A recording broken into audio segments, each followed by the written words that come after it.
Hi all, I'm Ranjana Kubravel. இன்னைக்கு November 14 children's day special.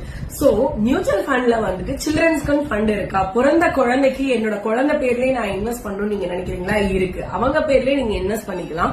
அதுக்கு பேர் தான் சில்ட்ரன்ஸ் ஃபண்ட். சில்ட்ரன்ஸ் ஃபண்ட் எப்படின்னா உங்களுக்கு பிறந்த குழந்தையில இருந்து 16 வயசுக்குள்ள இருக்க யார் வேணாலும் பண்ணிக்கலாம். ஆனா மேக்சிமம் 16 வருஷம் வரைக்கும் தான் பண்ண முடியும். இந்த ஃபண்ட் பாத்தீங்கன்னா 5 வருஷம் லாக்இன் பீரியடோட வருது. இப்ப ஒரு எக்ஸாம்பிள் சொல்லணும்னா எஸ்பிஐல வந்து பாத்தீங்கன்னா எஸ்பிஐ மியூச்சுவல் ஃபண்ட்ல எஸ்பிஐ மேக்னம் சில்ட்ரன்ஸ் ஃபண்ட் வந்துட்டு செப்டம்பர் 2020 10 ரூபாய் என்ஏவில வந்தது. இன்னைக்கு இமேஜின் பண்ணி பார்க்க முடியாத அளவுக்கு ஆல்மோஸ்ட் 4 டைம்ஸ் க்ரோ ஆயிருக்கு. இப்ப அதோட என்ஏவி பாத்தீங்கன்னா 45 ரூபீஸ் வரைக்கும் வந்திருக்கு. செப்டம்பர் 2020 குழந்தை பேர்ல நீங்க 1 கோடி ரூபாய் போட்டிருந்தீங்கன்னா இன்னைக்கு அது வந்துட்டு 5 வருஷத்துல 4.5 கோடியா மாறி இருக்கும்.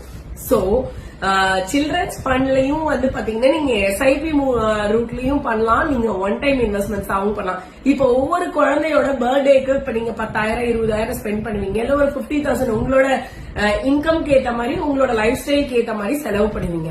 சோ அந்த செலவுல அட்லீஸ்ட் ஒரு 20 to 30% ஆவது நீங்க இன்வெஸ்ட் பண்ணி வச்சீங்கன்னா அவங்களோட ஃபியூச்சரை வந்துட்டு நீங்க பினான்சியல் ஃப்ரீயா நீங்க வந்து செக்யூர் பண்ணிக்கலாம். Education what ever it is, அந்த மாதிரியான ஃபெசிலிட்டிஸ் எல்லாமே மியூச்சுவல் ஃபண்ட்ஸ்ல இருக்கு. இதுல ஒரே ஒரு திங் என்னன்னா நீங்க வந்துட்டு 5 இயர்ஸ் லாக்இன் பீரியட். கண்டிப்பா 5 வருஷத்துக்கு முன்னாடி நீங்க அந்த ஃபண்ட்ல இருந்து எதுவும் எடுக்க முடியாது. பிறந்த குழந்தைக்கு பர்த் சர்டிபிகேட் இருந்து அப்பா அம்மாவோட அக்கௌண்ட்ல இருந்தே நீங்க அதை இன்வெஸ்ட் பண்ணிக்கலாம். இத பத்தின மோர் டீடைல்ஸ் வேணும்னா நீங்க என்னோட நம்பருக்கு கால் பண்ணிக்கலாம். நல்லா ஞாபகம் வச்சுக்கோங்க, 5 வருஷத்துக்கு முன்னாடி 1 கோடி போட்டிருந்தீங்கன்னா இன்னைக்கு அது வந்து 4.5 கோடி.